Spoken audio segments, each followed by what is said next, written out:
Данияр Сүлейменов, ең бақытты әйел. Орынсыз қызғанудан сақ болыңыз. Отбасылық өмірде, жалпы адам өмірінде болсын, шектен тыс қызғану үлкен рухани дерт болып саналады. Негізі, шектен шыққан қызғаныштың атқаратын функциясы адам мен адам арасындағы қарым-қатынасты бұзу. Қызғаныштың тағы бір атқаратын функциясы адам бойында басқа да жағымсыз мінез-құлықтың пайда болуына түрткі болады. Мысалы, қызғанушы адам көре алмайтын адамын бірте-бірте жек көре бастайды. Яғни, ол адамда қызғанумен қатар жек көрушілік пайда болады. Ақыр аяғы онымен бір дастарханда отыра алмайтын деңгейге жетеді. Енді біреулер көре алмау себепті қылмысқа да барып жатады. Отбасында да ерлі-зайыпты адамдардың бір-бірін шамадан тыс қызғануы көптеген жанжал, ұрыс-керіс, өзара сенімсіздік тағы сол сияқты проблеманың туындауына себеп болады. Осыған абай болған жөн. Себебі, жоғарыда айтқанымыздай, қызғаныш өз шегінен шығатын болса, иесін де, өзгені де іштей құртып бітеді. Мына мәселені де ескергеніміз жөн. Қызғаныш адам табиғатында бар мінез. Ол әйелде де, еркекте де бар. Қызғаныш өз орнымен болған жағдайда мақтауға лайықты. Тек шектен шығармай қадағалай білу керек. Психолог мамандарының айтуынша, отбасылық өмірде ер мен әйелдің қызғануы бірдей емес. Бірінші, әйелдің қызғануы. Әйел адамның күйеуін қызғануы көбінесе өзіне бұрынғыдай көңіл бөлінбеген кезде, жылулық болмаған кезде басталады. Соның салдарынан әйел кісі әртүрлі жаман ойға беріліп, ақыр аяғы қызғанышқа барып ұрынады. Екінші, ер адамның қызғануы. Ер адамның қызғанышы қолынан ойыншығын тартып алған баланың қызғанышы секілді. Яғни, ер адамда тек қана менікі деген психология басым болады. Сол себепті әйелі рұқсатсыз үйден шығып кетсе, немесе бөтен еркекпен сөйлесіп тұрғанын көрсе, бірден қызғанышы оянады. Осыны ескере отырып, шариғатымыз отбасылық өмірде әйелдің басты міндеті ретінде еріне бағынуды бекіткен. Ерінің рұқсатынсыз үйіне шығуға, бөтен еркекпен сөйлесуіне тыйым салған. Яғни, шариғатымыз ер адамның тек қана менікі деген психологиясымен санасады.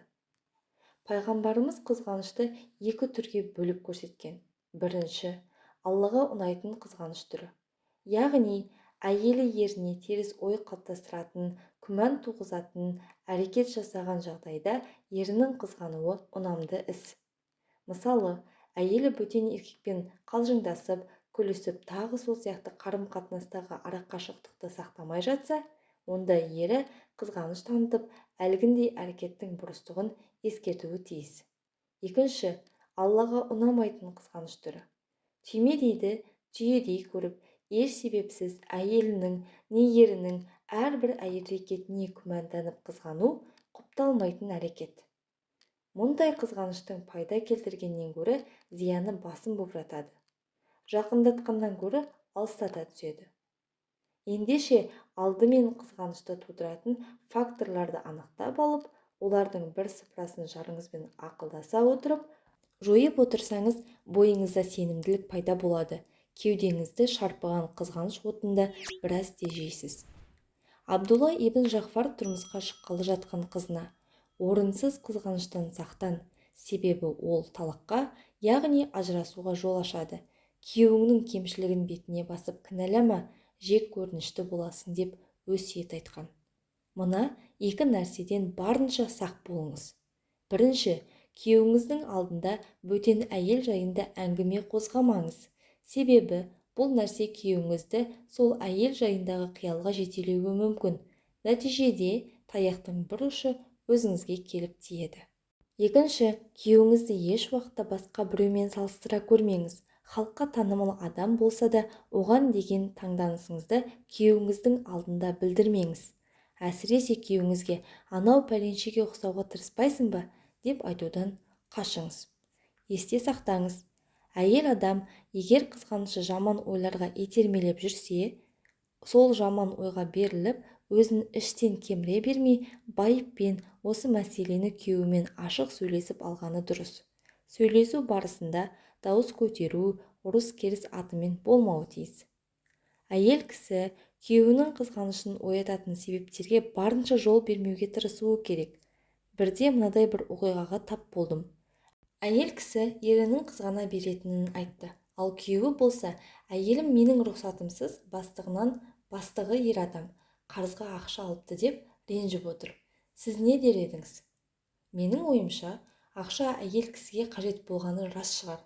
Бірақ бір-біріне деген сенімге селкеу түсірмей, отбасы тыныштығын сақтап қалу әлде қайда маңыздырақ. Мұндай жағдайда әйел кісіге күйеуімен алдын ала ақылдасып, рұқсатын алғаны жөн. Күйеуіңіздің алдында бөтен әйелдер жайында әңгіме қозғамаңыз. Күйеуіңізді еш уақытта ешкіммен салыстыра көрмеңіз. Күйеуіңізді екі ортада қалдырмаңыз. Қоғамда келіннің ата-енесімен сыйласа алмауы жиі орын алатын мәселе. Келіндердің көбі ата-енесімен тұрғысы келмейді, немесе ата-енесінің мінезіне сабыр ете алмайды. Кейбір келіндер барған жеріне тастай батып, судай сіңемін, ата-енеме өз қызындай боламын деп емес, сол әулеттің бар билігін қолыма аламын деген түсінікпен барады. Мұндай келіндердің мақсаты күйеуі мен енесін өзіне бағындыру. Дегеніне көнбесе, не мен, не анаң деумен күйеуін екі ортада қалдырады. Бұл үлкен қателік. Бұл ажырасудың басы. Мұндай келіндер мынаны білгені жөн. Есі дұрыс еркек ешқашан әйелін анасынан артық қоймайды. Сол себепті еш уақытта күйеуіңізді екі ортада қалдырмаңыз. Анасы күйеуіңіздің жәннаты екенін, ал сіздің жәннатыңыз күйеуіңіз екенін ұмытпаңыз. Мына сөздерді айтқан әйелді Алла мейіріміне бөлесін. Отағасы, сізден ризық несібемізді тек адалынан табуыңызды сұраймын. Ата-анаңызға жақсылық жасап, Алла разылығы үшін оларға қызмет көрсетсеңіз, мен де жәрдемшіңіз болайын. Себебі олар сіздің жәннатыңыз, сіздің мен үшін жәннаттан құр қалғаныңызды қаламаймын. Ендеше сіз де күйеуіңізге анасының разылығын табуына көмектесіңіз, сонда күйеуіңіз бен енеңіздің де көңілінен шығасыз. Бір әулетке келін болып барған әйел, ең бастысы ері мен енесінің көңілін таба білсе, күйеуі мен енесі өздерінен-ақ басқа ағайын туыс алдында келініне шаң жұқтырмай үнемі қорғаштап отырады. Есте сақтаңыз. Келіннің ата-енесімен сыйыса алмауы ажырасуға алып баратын себептің бірі. Сіз бұған жол бермеңіз.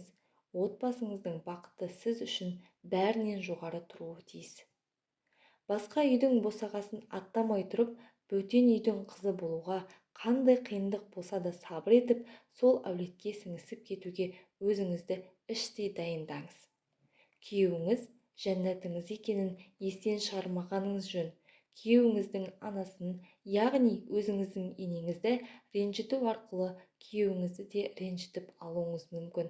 Ал сіз үшін бұл жағдай сенім тұрғысынан алғанда тиімсіз. Себебі Алла елшісі бір хадисінде саллаллаху алейхи уассалам, күйеуі өзінен разы болған күйде қайтыс болған әйел жәннатқа кіреді деген. Жәннат иелерінен болғыңыз келсе, күйеуіңіздің разылығын алуға талпыныңыз. Күйеуіңізге жаныңыз аши ма? Күйеуіңізге шынымен де жаныңыз ашыса, әрі өзіңіздің де күйеуіңіздің де жәннаттан құр қалмауын қаласаңыз, төмендегі насихаттарға көңіл бөліңіз және өмірде жүзеге асыруға тырысыңыз. Күйеуіңіз бен әулеті алдындағы міндетіңізді ұмытпаңыз. Сіздің күйеуіңіздің әулеті алдындағы міндетіңіз оларға құрмет көрсету. Әсіресе ата-анасына, туған бауырларына ерекше құрметте болыңыз. Осы нәрсе күйеуіңіз бен араңызды жақындата түседі. Ешқашан олар жайында жаман сөз айтпаңыз. Керісінше, жақсы жақтарын еске алып, күйеуіңіздің көзінше оларға Алладан дұға тілеңіз. Жақындарымен танысқаныңызға қуанышты екеніңізді күйеуіңізге айтып, сездіріп отырыңыз. Сонда күйеуіңіз де қуанып қалады. Өйткені күйеуіңізді тәрбиелеп, қанаттыға қақтырмай, тұмсықтыға шоқтырмай өсірген солар. Күйеуіңіздің балғын балалық шағы олармен бірге өтті. Сол себепті олар оған әрқашанда ыстық. Есіңізде болсын, күйеуіңіз кейде өз туғандарына ренжіп, олар жайында ауыр сөздер айтуы мүмкін. Алайда дәл осы кезде сіз де бірге қосылып кетуден сақтаныңыз. Себебі ол өз туғандары жайында қанша ауыр сөз айтқанымен жүрегінің түбінде бәрібір жақсы көріп тұрады. Ұмытпаңыз, күйеуіңіздің әулетін жақтырмайтыныңызды білдіру, әсіресе ата-анасы жайында жаман сөздер айту сізге пайда бермейді. Керісінше, араңыздың бірте-бірте сууына әкеп соғады. Ол әулеттің үлкенін де, кішісін де барынша құрметтеуге тырысыңыз. Жақындарының кемшілігін қазбалауға тырыспаңыз, себебі қателіксіз адам жоқ, бәрі қателеседі. Кешірімді болыңыз. Негізі басқаның емес, өз кемшілігіңіз сізге өмір бойы шұғылдануға жеткілікті. Жақындарын жайдары көңілмен қарсы алыңыз, себебі үйге келген адам ең әуелі келіннің қабағына қарайды. Шамаңыз келсе, сыйлық беру арқылы жүректерін жібітуді көздеңіз. Күйеуіңіз жақындарына бармай жүрсе, барып тұруға ынталандырыңыз. Енеңізге өз қызындай болуға тырысыңыз. Ол кісі тарапынан бір қателік кетсе, анаңыз егер сол қателікті жіберсе, не істер едіңіз? Әрине, байқамаған сыңай танытып кешірер едіңіз ғой. Дәл солай енеңізді де кешіре біліңіз. Себебі ол сіздің екінші анаңыз, өмірлік серігіңіз болған жарыңыздың анасы. Енеңізбен арада болған жайттың бәрінен күйеуіңізді хабардар етпеңіз. Және кейбір келіндер секілді болмашы нәрсеге бола долданып, жылау арқылы баласын анасына қарсы қоймаңыз. Күйеуіңіз анасына жақсылық жасауда, сөзін тыңдауда сараңдық танытып жатса, бұдан тыйылуына апаратын жолдарды қарастырыңыз. Күйеуіңіз анасына сыйлық аламын десе, қарсы келмеңіз, керісінше сыйлықтың жақсысын таңдауға көмектесіңіз. Ақылды әйел әрдайым көркем мінезімен, ибалығымен енесінің көңілін таба біледі. Балаларыңыздың жүрегіне, ата-әжесіне деген махаббат дәнегін еге біліңіз. Жастайынан ата-әжесін құрметтеуге баулыңыз.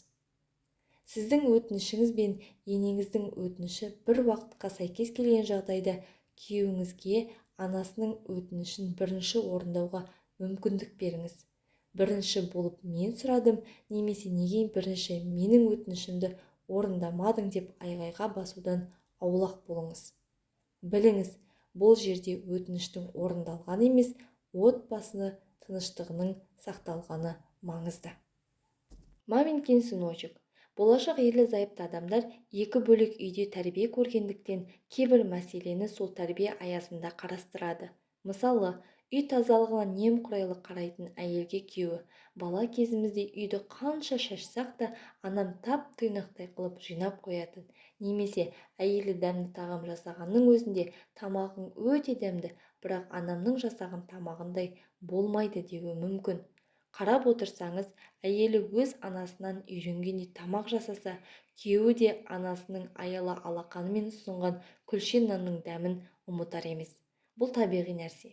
Ана шіркін балапанымның табанына кірген шөгір менің маңдайыма қадалсын, жеткіншегімнің білегіне қадалған шөгір менің жүрегіме қадалсын дейтін жұрт емес пе? Осы жерде әйел адам екі топқа бөлінеді. Бірінші, ақылсыз әйел күйеуін маменькин сыночек деп келемеждейді.